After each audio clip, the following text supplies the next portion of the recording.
नमस्कार आणि स्वागत आहे आपल्या सर्वांचं विश्व विशाल न्यूजमध्ये. मी विशाल जगदाळे. विश्व विशाल न्यूजच्या माध्यमातून आपण वेगवेगळ्या क्षेत्रातल्या मान्यवरांना नेहमीच भेटत असतो. आज देखील आपल्याबरोबर शिक्षण क्षेत्रामध्ये कार्यरत असणारे, त्याचबरोबर बँकिंग क्षेत्रामध्ये कार्यरत असणारे जयपाल शेरखाने यांच्याशी आज आपण संवाद साधणार आहोत. सर, विश्व विशाल न्यूजमध्ये आपलं खूप खूप स्वागत आहे. धन्यवाद. सर, सगळ्यात अगोदर तर तुम्हाला विश्व विशाल न्यूजच्या संपूर्ण टीमकडनं वाढदिवसाच्या खूप खूप शुभेच्छा आहेत. तुमच्या सर्वांचा आभार. सर, काय सांगाल, कितव्या वर्षामध्ये पदार्पण केले आज तुम्ही? मला आज 55 वर्ष पूर्ण झालेली आहेत. बर, म्हणजे आता रिटायरमेंटला एक 2-4 वर्षाचा काळ राहिला. 3 वर्षाने मी रिटायरमेंट घेऊ शकतो. बरोबर. सर, खरं तर तुम्ही गेले इतकी वर्ष झालं शिक्षण क्षेत्रामध्ये कार्यरत आहात, शिक्षण संघटनेचं काम देखील करत आहात आणि तुमच्या लहानपणाबद्दल देखील आम्हाला जाणून घ्यायला नक्कीच आवडेल. तुमचं बालपण कसं होतं त्याबद्दल काय सांगाल? लहानपणाबद्दल जर बोलायचं झालं तर मी धाराशिव तालुक्यातील रुईवर या छोट्याशा गावामध्ये माझा जन्म झाला. त्या ठिकाणी अतिशय प्रतिकूल परिस्थितीमध्ये माझं बालपण गेलं. परंतु जी काही परिस्थिती होती त्या परिस्थितीमध्ये सुद्धा आनंद मानून मी शिक्षणाची कास धरली आणि शिक्षण घेतल्याशिवाय पर्याय नाही अशा पद्धतीचं माझं मत झालं आणि मी तिथून खऱ्या अर्थानं शिक्षणाच्या पाठीमागे लागलो. सर, काय अडचणी आल्या बरं? लहानपणाच्या काय अडचणी आल्या आणि त्याच्यावर कशी मात केली तुम्ही? बऱ्याचदा राहण्यासाठी आम्हाला व्यवस्थित घर नव्हतं. तेव्हा जयप्रकाश विद्यालय रुईबर म्हणून आमचे त्या ठिकाणी एक शाळा होती. त्या शाळेमध्ये नुकतंच वसतिगृह निर्माण झालं होतं. वसतिगृहामध्ये तसं पाहिलं तर त्या गावातील मुलं नसतात, परंतु नवीन वसतिगृह असल्यामुळं तिथले जे शिक्षण मंत्री सुभाषदादा कोळगे आहेत त्यांनी गावातील सुद्धा गोरगरीब जे काही मुलं आहेत त्यांना त्या वसतिगृहामध्ये ठेवून त्यांचा अभ्यास घेऊन त्यांना शिक्षणाची संधी उपलब्ध करून दिली. त्यामुळं मी त्या वसतिगृहामध्ये सुद्धा एक 4-5 वर्षे राहिलो. त्या ठिकाणापासूनच म्हणजे मी शिक्षणाचे धडे घेतले. आणि शिक्षण क्षेत्रामध्ये यावं असं आपल्याला का वाटलं आणि शिक्षक का झाला तुम्ही? तसं पाहिलं तर मी क्लेरिकल जॉबमध्ये होतो पूर्वी. बर. आमच्या स्वातंत्र्य सैनिक समितीची वरवंटी या ठिकाणी एक शाळा होती. त्या ठिकाणी आमचे वडील स्वातंत्र्य सैनिक होते. बर. त्यामुळं त्यांनी मला त्या ठिकाणी संधी दिली क्लर्क म्हणून. परंतु माझं मन जमत नव्हतं. मला शिक्षक व्हायचं होतं आणि म्हणून मी तिथून प्रवेश BEdला घेतला आणि चालू पगाराची नोकरी सोडून मी BEd करण्यासाठी तेरणा महाविद्यालय धाराशिव या ठिकाणी दाखल झालो आणि तिथून खरा माझ्या जीवनाला संघर्ष सुरू झाला. ज्यावेळेस तुम्ही नोकरी सोडून BEd करण्याचा निर्णय घेतला त्यावेळेस घरातनं नक्कीच विरोध झाला असेल. काय म्हटले होते त्यावेळेस? काय तसं पाहिलं तर माझं 95ला लग्न झालं होतं. मला एक मुलगी होती स्नेहलता नावाची. तरी सुद्धा मी हा मोठा निर्णय घेतला. त्यावेळेस नोकरीच्या संधी वेगवेगळ्या ठिकाणी उपलब्ध होत्या.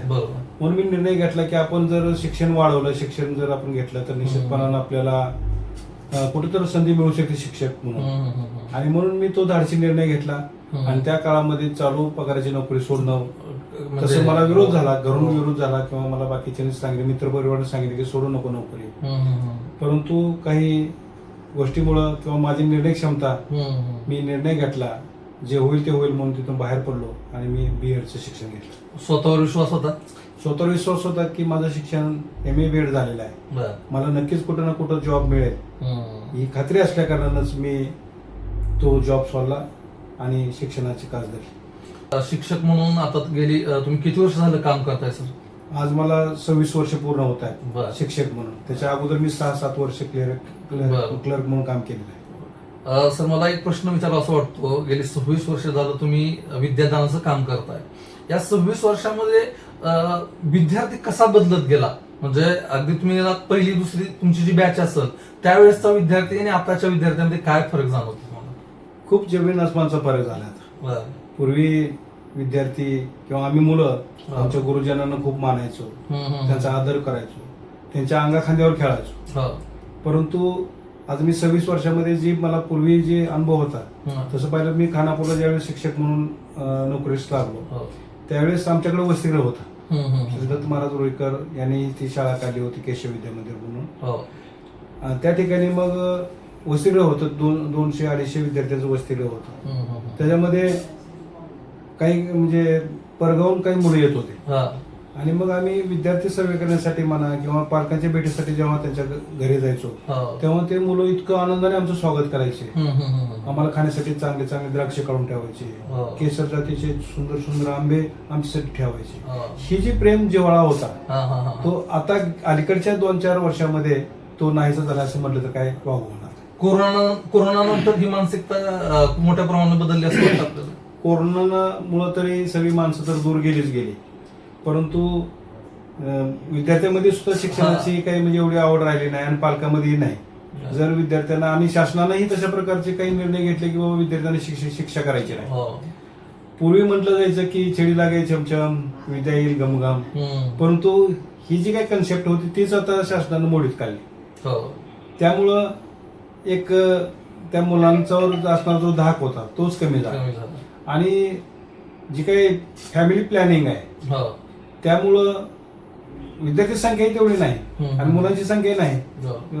पालक फार फार तर एक मुलगा एक मुलगी किंवा हो. 2 मुलं किंवा 2 मुली हे इथपर्यंत थांबत असल्यामुळं मुलांची संख्या कमी झाली आणि शाळांची संख्या वाढलेली. त्यामुळं शाळेला म्हणजे विद्यार्थी मिळेनासे झाले. म्हणून शिक्षकांनी त्यांच्या पाठीमागे फिरायचं, चला तुम्हाला पेरण्यासाठी खताचं पोतं देऊया किंवा काही असं आम्ही सुद्धा आपण जेणेकरून आपल्या शाळेचा पट वाढेल आणि शाळेचा पट वाढल्यानंतर आपलं पद टिकेल. अशा प्रकारच्या अनेक गोष्टी झाल्या. शिक्षणाचं एवढं महत्व राहिलं नाही आणि जर एखाद्या मुलाला काही कुठल्या शिक्षकांनी थोडीसं फार काही शिक्षा केली तर लगेच ते पालक पण धावून येतात अंगावर. त्यामुळं आणि शासनाचं पण इकडून पालक आहे की बाबा तुम्ही जर असं केलं तर तुम्हाला काही कलमानुसार किंवा RTA 2009 मध्ये असे काही प्रयोजन केलेले आहेत त्यांनी की शिक्षकाचे हात बांधल्यासारखं झालेलं आहे आणि त्यामुळे ही पिढी जी नवीन पिढी जी आहे ती शिक्षणापासून दूर जाताना दिसते मला. तुमचे गुरुजन अजूनही तुम्हाला दिसले तर मनामध्ये काय भावना असते आणि आत्ताच्या विद्यार्थी गुरुजनांना बघितल्यानंतर त्याच्या मनातली काय भावना असते हे तुम्ही अनुभवत असाल. माझे गुरुजी साळुंके सर म्हणून माझ्या गावापासून जवळच गाव आहे, ते देवळालीचे होते. अनेक शिक्षक होते पण माझ्या हृदयातील शिक्षक ते साळुंके गुरुजी मला आजही कुठं कुठं दिसतात शहरामध्ये जाताना वगैरे. त्या गुरुजींनी मला माझी जात पाहिली नाही, माझी गरिबी पाहिली नाही. त्या गुरुजींनी मला अगदी अंगा खांद्यावर खेळवलं. तसे तर ते उच्चवर्णीय होते तरी सुद्धा त्यांनी मला हे शिक्षण दिलं की बाबा कुठली जात नसते किंवा सर्व मुलं सारखे आहेत. अशा परिस्थितीमध्ये त्यांनी मला शिकवलं. एवढंच नाही तर त्यांनी मला त्यांचा डबा द्यायचे खायला. कधी कधी आमच्याकडे डबा उपलब्ध व्हायचा नाही तर त्यांनी डबा द्यायचे खायला. ते गुरुजी मला दिसल्यानंतर आज सुद्धा त्यांच्याविषयी माझ्या मनामध्ये खूप म्हणजे आदर व्यक्त होतो. ते दिसलेलं त्या ठिकाणी मी गाडी उभा करतो, त्यांचं दर्शन घेतो आणि त्यांना जिथं पाहिजे जिथं त्यांना जायचंय अशा ठिकाणी ते त्यांना सोडतो. परंतु त्यांचं तसं नकारच असतो, रावगिरीच्या पण मी जातो. परंतु एक माझं कर्तव्य म्हणून माझ्या त्या गुरुजनांच्या विषयी आदर म्हणून तसे पर्यंत अनेक गुरुजी आहेत. परंतु त्यातले एक आठवणीतले गुरुजी पहिली दुसरीचे गुरुजी म्हणून मी साळुंके सरांचं नाव घेईन. आत्ताच्या विद्यार्थ्याबद्दल काय सांगाल तुम्ही? आत्ताचा विद्यार्थी म्हणजे आता तुमचे बरेचसे विद्यार्थी आता जर तुम्हाला भेटले रस्त्यावर वगैरे तर काय त्यांची भावना असते बरं? एवढा आदर असतो का आता? पूर्वी जी मुलं आता नोकरीमध्ये लागले आहेत त्यांचा अजूनही आदर आहे. ते अजून आणखी शाळेमध्ये येतात, आदराने भेटतात, प्रत्येकाच्या नावाने ओळखतात. परंतु आताची जी काही एक काळ जात गेला जाईल तसं हे 7-8 वर्षामध्ये मात्र विद्यार्थी आणि शिक्षकाबद्दल नातं थोडस म्हणजे कमकुवत झालेलं असं म्हणायला हरकत नाही. कारण मुलं ही शिक्षकाकडे यायलाच तयार नाही. त्याच्या सगळ्यात महत्वाची गोष्ट म्हणजे मोबाईल पालकाकडे असतात, त्या मुलांकडे ते दिला जातो आणि त्यामुळं शिक्षणापासून ते दूर चाललेत आणि मोबाईलच्या व्यसनाकडे त्यांचा थोडासा कल वाढलेला आहे. आणि शिक्षण किंवा आपण जे दिलेला गृहपाठ आहे तो पूर्ण नाही केला तरी काय होणार आहे, मारत तर नाही. अशा प्रकारची एक भावना त्यांची निर्माण झाल्यामुळे थोडंसं शैक्षणिक क्षेत्राचं वाटोळं झालंय असं माझं मत आहे. शैक्षणिक क्षेत्रामध्ये खरं तर आता तुम्ही सांगितलं खूप आमूलाग्र बदल झालेला आहे आणि विद्यार्थ्यांमध्ये देखील बदल होत चाललेला आहे. मग याच्यावरती काय तुमचं शासनाला काय सांगणं असणार आहे? याच्यामध्ये व्यवस्थित शिक्षण मिळण्यासाठी किंवा त्यांचं भविष्य उज्ज्वल होण्यासाठी शासनानं काय नवीन नियमावली तयार करावी असं आपल्याला वाटतं का? शासनानं नवीन नियमावली करण्याऐवजी RTA 2009 प्रमाणे जरी शिक्षण दिलं किंवा सक्तीचं जर प्राथमिक शिक्षण केलेलं आहेच आहे, परंतु शिक्षकांना इतके काम आहे की ज्यामुळं त्या मुलाकडं वेळ द्यायला शिक्षकाकडे वेळ नाही. आणि त्यामुळे मला सरकारला असं म्हणायचं आहे की बाबा विद्यार्थ्याची आणि शिक्षकाची गाठ पडू द्या आणि त्यांच्या पाठीमागे शिक्षकाच्या पाठीमागे जे कामं लावलेली आहेत अशैक्षणिक काम आहेत. आता जी काही महत्वाची राष्ट्रीय काम आहेत जनगणना असेल किंवा निवडणुकीच असेल ते करायला आम्ही तयार आहे. परंतु बाकीची जी काही अशैक्षणिक काम आहेत रोजच एक नवीन JR येतो आणि त्या JR नुसार हे करा ते करा. मग आता बऱ्याचदा काय झालं ही मुलांची संख्या कमी झाल्यामुळं पट कमी झाल्यामुळं शिक्षक संख्या कमी झाली. वर्ग 6 आणि शिक्षक 4 अशी परिस्थिती त्याच्यातला हेडमास्तर आहे. त्यामुळं शिक्षणाचा काही संबंध राहिला नाही शाळेमध्ये आता आणि मुलांना तर त्याची गरजच नाही. म्हणजे फक्त ऍडमिशन पुरती शाळा मर्यादित ऍडमिशन पुरती शाळा मर्यादित ठेवली आणि शासनाला ही मराठी शाळा बंद पाडायची की एवढं मोठे शिक्षकांना पगार देण्यापेक्षा त्यांना इंग्रजी माध्यमाची शाळा खोलायच्या आणि बिना पैशाचे शिक्षक त्यांना ते पाहिजेत. कारण ते त्यांना काय द्यायचं नाही घ्यायचं नाही तुमचं तुम्ही चालवा मग ते पालकाकडून काय फीस घ्यायची ते घ्या ते आणि त्या पद्धतीने ते चालू आहे सध्या. परंतु शासनाला माझं म्हणणं आहे की मराठी शाळा टिकल्या पाहिजेत. मराठी शाळा जर टिकल्या तर गोरगरिबाची मुलं शिकणार. आता त्या इंग्रजी शाळेमध्ये ही जी मोठ्यांची मुलं आहेत ती शिकतील बरोबर. ते पालक किती लाख रुपये पैसे फीस भरतील पण गरीब लोकांनी कुठे भरायचं. आता 25% जागा जरी सामान्य माणसासाठी ठेवल्या असल्या तरी त्याच्यामधून सुद्धा संस्था चालक हे पळवाट काढतायत आणि त्या मुलांना त्या जागा मिळूच नाहीत. अशा प्रकारची तजवीज करतायत. याच्यामुळं गरीब वंचित घटक जो आहे तो शिक्षणापासून वंचित राहील. त्यामुळे मराठी शाळा टिकल्या पाहिजेत आणि मराठी शाळेला बळ देण्यासाठी वेगवेगळ्या योजना आखून शासनानं ही शिक्षण क्षेत्रामध्ये जर आमूलाग्र बदल घडवायचा असेल तर शासनाने ह्या शाळांकडे लक्ष दिलं पाहिजे. नक्कीच सर, मराठी शाळा टिकल्या पाहिजे आणि मराठी शाळा टिकल्या तरच सर्वसामान्य गोरगरबाची लेकरं जे आहेत ते शिकून मोठी होतील. सर, मला हे एक विचारायचं आहे की आत्ताची जी आपण पिढी बघतोय जे की मोठे मोठे अधिकारी आहेत जसे की आता आपण बघायला गेलो तर विश्वास नांगरे पाटील असतील किंवा तुकाराम मुंडे असतील हे अगदी मराठी शाळेमध्ये शिकलेले आहेत. मग हे इंग्रजी शाळेचं खूळ पालकांच्या मनामध्ये जे आहे याच्याबद्दल आपल्याला काय वाटतं? आता शिक्षण क्षेत्राबद्दल जर बोलायचं झालं तर शिक्षण क्षेत्रामध्ये इतकं म्हणजे वाटोळं झालंय. शिक्षक किती तर प्रकारचे झालेत. पगार घेणारा शिक्षक, अर्धी पगार घेणारा शिक्षक, विनाअनुदानित शिक्षक, काय अनुदानित शिक्षक, म्हणजे टप्प्यावरचा शिक्षक. तर अशा पद्धतीचं त्याच्यामध्ये भेदभाव केल्यामुळं एकच काम करणारी मंडळी एकाला 10,000 मिळतात, एकाला काहीच मिळत नाही आणि एकाला 1.5 लाख रुपये मिळत आहेत. म्हणजे अशा प्रकारची विषमता निर्माण झाल्यामुळं शिक्षण क्षेत्रामध्ये ही सगळी दरी निर्माण होताना दिसते. आणि मग नवीन माणसं कसं काम करणार आहेत आणि कसं म्हणजे ते मुलांच्या समोर कसं जाणार आहेत आणि जी नवीन आहेत जुने त्यांना सगळीच काम आहेत बरोबर. बाकी शासनाचं रोज एक नवीन एक JR आहे काही ना काही. पटसंख्या लगेच समजा पूर्वी 36 विद्यार्थ्याला 7वी 8वीला 3 शिक्षक होते, आता 60 विद्यार्थ्याला करून टाकले. एक तरी जन्मदर कमी झाला, विद्यार्थी संख्या कमी झाली आणि शासन काय करते निर्णय काय घेते जेवढी जास्त संख्या असेल तेवढी ते शिक्षक. म्हणजे असा उलटा प्रवाह शिक्षणामध्ये आता नव्यानं सुरू झालाय. बरोबर आहे सर, तुम्ही खूप म्हणजे अतिशय महत्वाचा मुद्दा मांडलात की एखाद्याला जर 10,000 पगार मिळत असेल, एखाद्याला 50,000 मिळत असेल, एखाद्याला 70,000 आणि एखाद्याला 1.5 लाख, त्यांच्या मानसिकतेवर पण बदल होतोय आणि त्या विद्यार्थ्यांवर तर बदल होतो कसं? सर, मी 10 ते 12 वर्ष विनावेतन काम केलेलं आहे.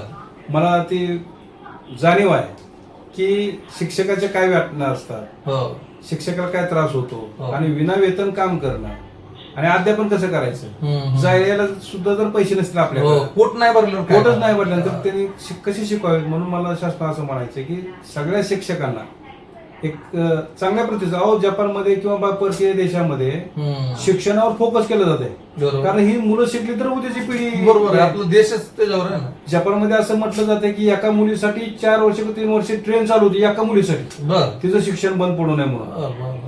मग इतका मोठा विचार त्यांच्याकडे, त्याच्यामुळे जपानची मुलं शाळेत बसल्या रेडिओ तयार करतायत, घड्याळ पाहतायत, घड्याळ शिकतायत. आपल्या मुलांना घड्याळ कळलं ना किती वाटते. म्हणजे ही परिस्थिती निर्माण व्हायला शासन जबाबदार आहे कारण शिक्षकाची आणि विद्यार्थ्याची गाठच पडत नाही. बरोबर आहे सर, तुम्ही एक मगाशी एक मुद्दा म्हणलात की शिक्षकावरती अतिरिक्त कामाचा बोजा जो आहे.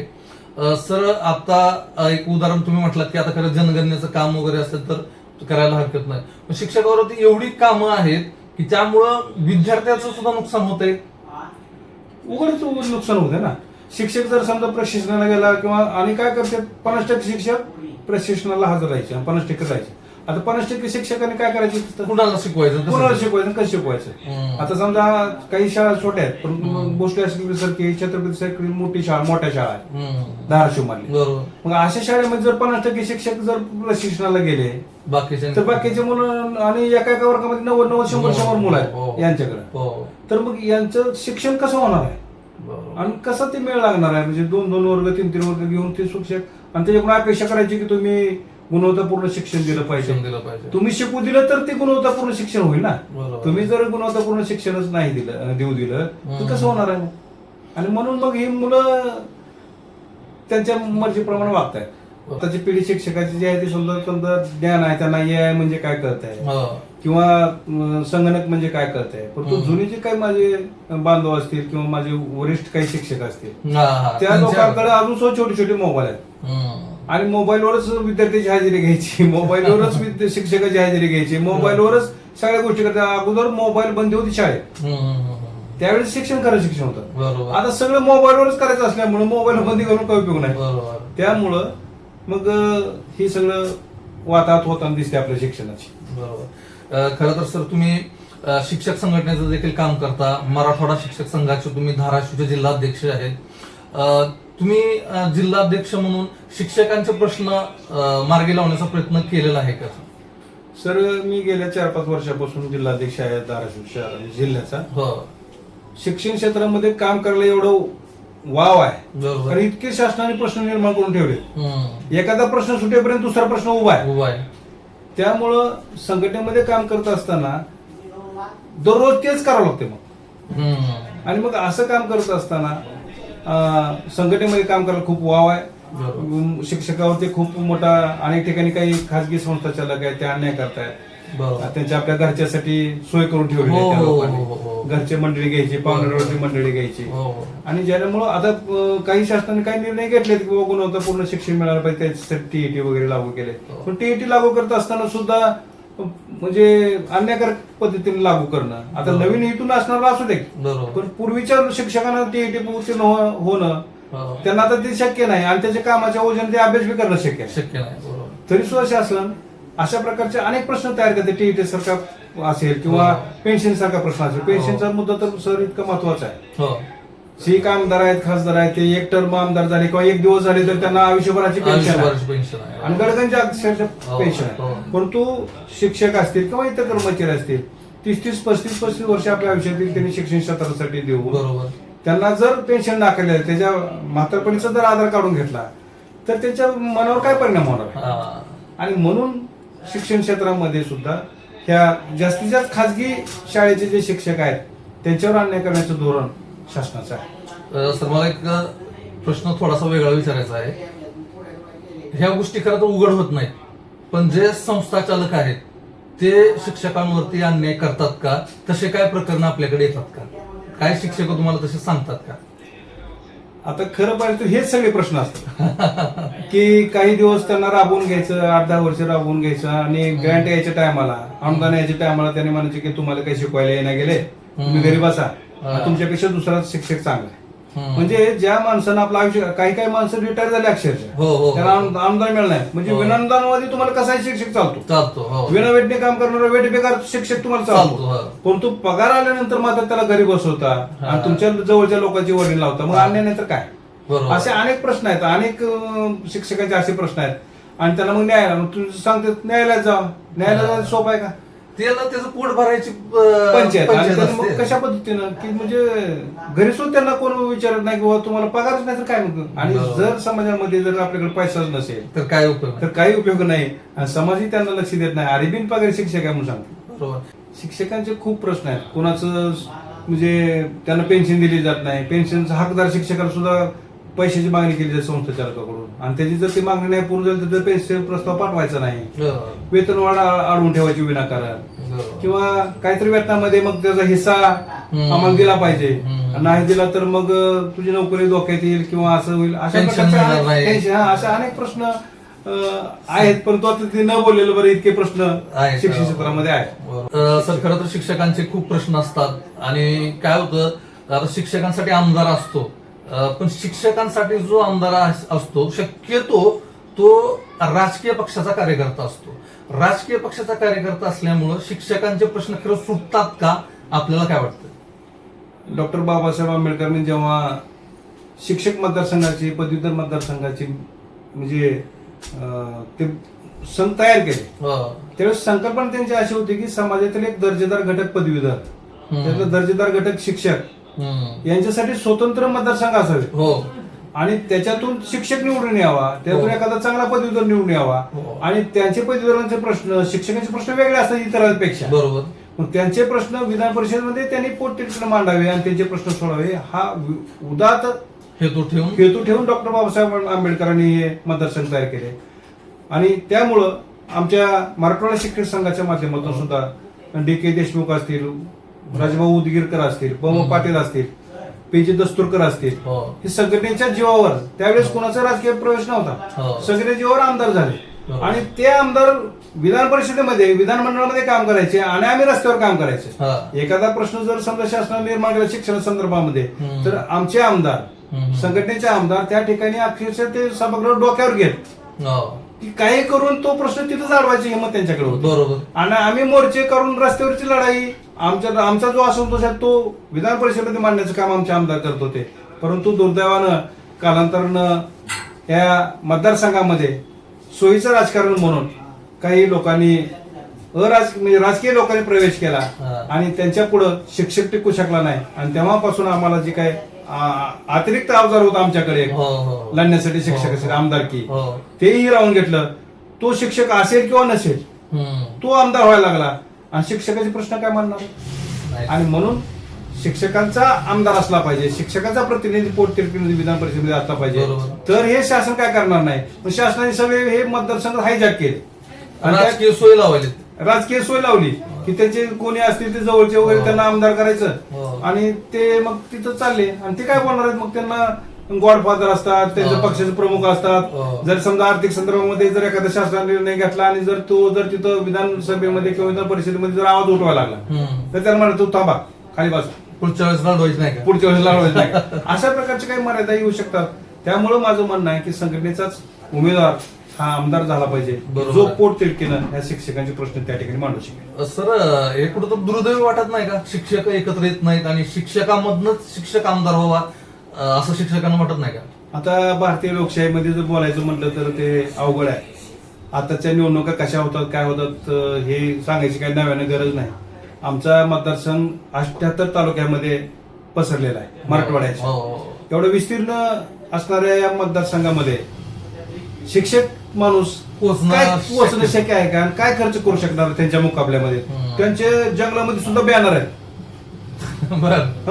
रस्त्याला बॅनर आहेत आणि संघटनेच्या माणसाचा एखादा दुसरा बॅनर कुठेतरी, म्हणजे ही विषम सारी लढाई झाली आणि त्यामुळे हे सगळे मतदारसंघ हायजॅक झाले. तरी सुद्धा गेल्या वेळेस मराठवाड्यातली जी काही निवडणूक झाली त्या निवडणुकीमध्ये आमचे मराठवाडा शिक्षक संघाचे अध्यक्ष सूर्यकांत विश्वासराव यांना उमेदवारी संघटनेने दिली होती आणि त्यांनी अतिशय चांगल्या प्रकारची फाईट देऊन पुन्हा एकदा संघटनेचा उमेदवार आमदार होतो की काय अशी परिस्थिती निर्माण झाली. 2 नंबरला आम्ही राहिलो. पण येणाऱ्या काळात जी काही निवडणूक होणार आहे शिक्षक आमदाराची, त्यावेळेस मात्र निश्चितपणाने मला विश्वास आहे की संघटनेचाच आमदार असेल. बरोबर. नक्कीच तुमच्या संघटनेचे उमेदवार प्रबळ दावेदार असतील. नक्कीच. आणि पुढच्या वेळेस 100% निवडून येतील अशी मला खात्री आहे. नक्कीच. तुम्हाला बँकिंग क्षेत्रामध्ये का उतरावं असं वाटलं आणि बँकिंग क्षेत्रामध्ये तुम्ही आता नारायणी महिला सहकारी पतसंस्था जी आहे त्याचे संस्थापक देखील आहात, तर या क्षेत्रात का आलात तुम्ही, काय यावं असं वाटलं? सर, समाजामध्ये सगळी नाटकं करता येतात, पैशाचं नाटक करता येत नाही. मी स्वतः शिक्षक असताना, बिनपगारी शिक्षक असताना मला कुठल्याही बँकेनं कर्ज दिलं नाही. मला घर बांधायचं होतं किंवा मला काही व्यवसाय करायचा होता, परंतु कुठल्याही बँकेनं मला कर्ज दिलं नाही. त्यामुळं माझ्या डोक्यात होतं की आपण म्हणजे कुठंतरी आपण हे कार्य करायला पाहिजे होतं, शिक्षकांसाठी कार्य करायला पाहिजे किंवा बाकीच्या लोकांसाठी. शिक्षकांची जनरली आमची संस्था आहे. त्याच्यामध्ये झालं काय की माझा एक विद्यार्थी होता वरवंटीमध्ये असताना, त्यांचं नाव अरुण पवार आहे. ते एका संस्थेमध्ये पतसंस्थेमध्ये जवळ 15-16 वर्षापासून मॅनेजरचं काम करत होते आणि ते माझ्याकडे एकदा आले आणि त्यांनी सांगितलं की सर आपण एखादी पतसंस्था काढूया, सामान्य माणसासाठी आपण त्याला मदत होऊ शकते किंवा आपण करूया ती. मी पहिल्यांदा नकार दिला की बाबा आपलं क्षेत्र ते नाही, परंतु आणखी तो सारखा सारखा माझ्याकडे येऊन म्हणायला लागला की सर आपण करूया, आपण दोघं मिळून करू, तुम्ही आणि मी दोघं मिळून करूया. आणि माझ्या काय म्हणजे काय झालं काय नाही सांगता येत नाही, परंतु मी तो निर्णय घेतला आणि सांगितलं ठीक आहे करूया. आणि 6 महिन्यामध्येच आपण 2/11/2024 रोजी ही धाराशिव मध्ये मारोड गली या ठिकाणी महाराष्ट्र बँकेसमोर काळामार चौक या ठिकाणी मॉडेल टेलर यांचं ते 2 गाळे रिकामी होते, त्या ठिकाणी आम्ही त्यांना भेटलो आणि त्यांना आम्ही माणूस बोलून दाखवला की आम्हाला असे पतसंस्था, त्यांनी सुद्धा खूप सहकार्य केलं की मोडतोड करण्यासाठी, हे फर्निचर तयार करण्यासाठी त्यांनी आम्हाला मदत केली. आणि हे रोपटं आम्ही छोटस आर्थिक रोपटं लावलं की जेणेकरून सभासदांचे हित जोपासता येईल याच्यासाठी पतसंस्थेमध्ये किंवा या बँकिंग क्षेत्रामध्ये आम्ही उतरलो. सर, या पतसंस्थेच्या माध्यमातून रोजगार देखील उपलब्ध झाले असतील. या दोन्ही पतसंस्थे मिळून किती लोकांना, किती तरुण तरुणींना नोकरी मिळालेली आहे? आमच्याकडं धाराशिव या ठिकाणी ही एक शाखा आहे आणि तुळजापूरला एक शाखा आहे. तर या दोन्ही शाखेमधून जवळजवळ 16-17 लोकांचा रोजगार उपलब्ध झालेला आहे. म्हणजे काही पिगमी एजंट असतील किंवा काही मॅनेजर असतील किंवा काही क्लर्क म्हणून काम करत म्हणून काम करत असेल. तर अशा पद्धतीनं त्या लोकांना रोजगार मिळाला आहे. भलेही आम्ही फार मोठा त्यांना पगार जर देऊ शकत नसलो तरी सुद्धा त्यांना ज्या पद्धतीनं काय करता येईल आमच्यानं, आम्हाला तसंच फार फार मोठा गडगंज नफा व्हावा आणि आपल्यात सगळं बल व्हावं अशा प्रकारची भूमिका आमची नाही. आमची भूमिका एकच आहे, ही 16-17 लोक जरी व्यवस्थितपणे जगली आणि आपलं आहे ते रोपटं जरी व्यवस्थित पुढे चालू राहिलं तरी भरपूर झालं. आणि एक आदर्श मला निर्माण करायचे बँकिंग क्षेत्रामध्ये की ज्या बँकेने मला कर्ज नाकारलं, अशा मी ज्या जे गरीब लोक आहेत किंवा ज्यांच्याकडे म्हणजे कर्ज घेण्याची कुवत नाही अशा लोकांकडून कर्ज देऊन त्यांच्या कर्ज मागवण्याचा मानस आम्ही ठेवलाय आणि त्या पद्धतीनं आमची वाटचाल चालू आहे. नक्कीच सर, खरं तर शिक्षक असताना बँकिंग क्षेत्रामध्ये देखील तुम्ही खूप चांगलं काम करताय. सर, आपल्या नारायणी महिला सहकारी पतसंस्थेविषयी देखील आम्हाला नक्कीच जाणून घ्यायला आवडेल. सभासदांसाठी काय काय योजना आहेत किंवा ते कशा पद्धतीने आपल्याकडे गुंतवणूक करू शकतात किंवा त्यांना लोन घ्यायचं असेल तर काय संस्था आपल्याकडे? तसं पाहिलं तर पतसंस्थेचे म्हणजे खरे मालक हे सभासद असतात.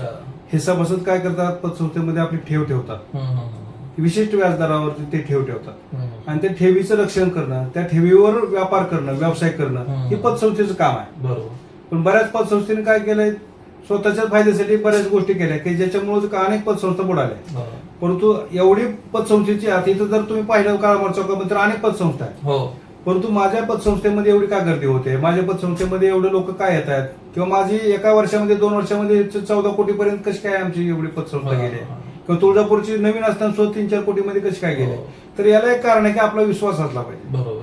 आणि लोकांचे जे पैसे आहेत ते सुरक्षित ठेवले पाहिजेत आपण. बरोबर. आणि म्हणून आमची पतसंस्था फक्त जास्तीत जास्त गोल्ड लोनवर फोकस करते की जेणेकरून हे सभासदाचे पैसे, माझे पैसे नाही स्वतःचे, बरोबर, हे सभासदाचे पैसे आहेत, ठेवीदारांचे पैसे आहेत, ते त्यांना वेळेत पूर्ण परत गेले पाहिजे. आणि आजपर्यंत कुठल्याही सभासद मागितले आणि त्याला मिळाले नाहीत असं झालेलं नाही आणि इथून पुढेही होऊ देणार नाही. एक आदर्श अशा प्रकारची बँकिंग व्यवसाय करणारी पतसंस्था नारायणी पतसंस्थेचं नाव लोकांनी आवर्जून घ्यावं अशा प्रकारचं कार्य करण्याचं आमचं मानस आहे. नक्कीच सर, तुम्ही विश्व विशाल न्यूज बरोबर एवढ्या छान गप्पा मारल्या आणि परत एकदा तुम्हाला तुमच्या वाढदिवसाच्या खूप खूप शुभेच्छा आहेत. आणि भविष्यात देखील तुमचे बँकिंग क्षेत्र असेल, शिक्षण क्षेत्र असेल, या दोन्ही क्षेत्रामध्ये आणि सामाजिक कार्य देखील तुम्ही रिटायर झाल्यानंतर कराल. या सगळ्यांसाठी विश्व विशाल न्यूजच्या टीमकडनं तुम्हाला खूप खूप शुभेच्छा आहेत. धन्यवाद.